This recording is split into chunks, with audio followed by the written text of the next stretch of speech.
marka hore waxaan ku salaam dhamaantiin salaamta islaamka assalaamu calaykum waraxmatullahi wabarakaatuh. Salaan kadib horta aniga hadal kuma qorneen oo walaalkay xalan ay u soo kidiyay oo dadkii hore inay noo hadlaan ay ahayd anu maanta hadal kuma qorneen laakiin haddii la siiyay waa iska hadal jeclahay xoogaa marka dhowr ereyaan ku darsanaya.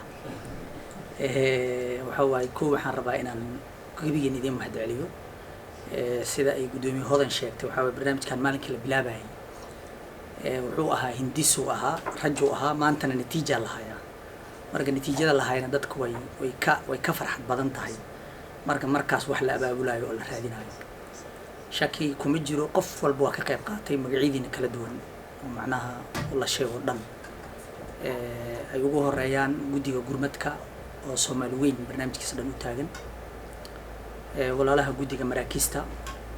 Sheekh Maxamed Dhaxas isbaranayo Sheekh Fuad saaxiibana hem wala ishay mugtay Sheekh Fuad muqaalkiisana aan garan way Sheekh Fuad ileen hadda markaan arkay waa Sheekh Fuad saaxiibkay way ninku nuuxii sheegay maraakiisto iyaga ma sha Allah juhudi ugu tarada badnaa runtii bixiyay hadii ilaahay ku ruuyan gabdhaho ayagana aan maalmahan sida Adeer Axmed uu sheegay oo maalmahan si gaar ah isu baranay gabdhaho awood waa lagu wada sheegaa laakiin awood dheeri ah runtii inay ku jirtaan aad u ogaaday waxaan ogaaday cadar naciimo hodan dhool farxiyo gabar hadda aan habeenka u dambeeyay arkay kulli aan habeenkii seexanayno 12 laga yaabo gurigoodii aniga cali xaaj marar badan aan daroob gareynay marar qaar inay jeebkooda taxi ka qaataan shaqo ay runtii bixinayeen yani arrintaas qiiray ugu abuurtay mahadi waxa kaloo aan gaarsiinaya dhammaan reer Shabeellaha Hoose reer Afgoy koonfur galbeed oo aan loo kala harin iyagana mas'uuliyad gaar ah si saarayo meel kasta wixii la taagnaa iyagana marka waxaan leeyahay had koran mar waa sheegay nabiga sallallahu alayhi wasallam wuxuu yiri xadiis subanaha laga wariyay man la yashkuru an-nas la yashkuru Allah ruuxan dadku u mahadcelinin ilaahina u mahadceliyo ko wixii ka bilaabtaa horta dadku in loo mahadceliyo markaasaan ilaahay u raali ka noqonayaa marka ujeed runtii aad u qiimo badan ayaa loo shaqeynayay ujeedkaas wuxuu ahaa dad oo reer Afgoy oo aad dhibaatadii ku dhacday media inta badan kala socoteen sawirada la soo diray wixii dib idin kuma cilaa aad wada garanaysaan yaa dhibaato badan ku dhacday dhibaato Soomaali si lagu wada yaqaano meel kasto wax ka dhaco wala isu gurmadaa gurmadkaanu laftiisa daliil ah waa kii 11 macnaha gurmadii far badan ka horeeyay Afgoy hadda global in loo gurmaday meel kasta Soomaali ay joogto waxa la yiri wixii la gaarsiin karo hal gaarsiyo laano dadka qaar hadda joodarayaal soo batay laakiin wali ila tuulooyinkii xataa yoobiga ku sii fatahay waxay gaartay Mubaarak la awdheeg leh ku sii socota oo degmo kala ah iyadana marka dhibkan hadda Ilaahay inuu naga saaro baa looga bixi karaa iyo dawlad baa waxaan ka bixi karto dadkeeda is abaabulay waa tari karaan laakiin wixii dhammo wada buuxin karaan marka reer Afgoy runtii waxa way gudigaas oo hadda reer Afgoy oo dhanka kooban la xil saaray insha Allah waxaan ka rajeynaynaa iyagana wadad lagu kalsoon yahay in ay si fiican lacagtaasi dadka baahan oo emergency oo rafaad ku haysta ay gaarsiiyaan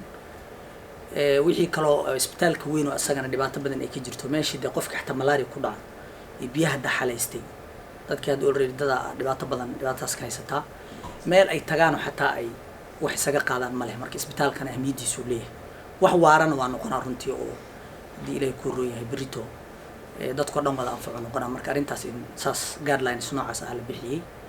waxaan rajeynayaa insha Allah gudigaas inay sida la rabay u shaqeeyaan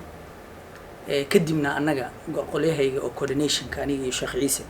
Xaaji Ciise noogu weyn iyo Cawd Cabdiqaadir waxaan isku dayaynaa insha Allah maximum dadkaas inaan wixii xiriir aan la sameeyno wixii aadna fartaan inaan gaarsiino follow up inaan ku sameeyno insha Allah hadhoodina aan report fornood laga wada hayna soo celin insha Allah ayaan sameynaynaa hadalkaygi inaan ku dheeraad ma rabo oo xalan oo isu eegaya hadalka in la biixaami way kulleen meel kale lagu kaftami doona cashi waxba jirta la dhahay kaftan dib aan u dhiganaynaa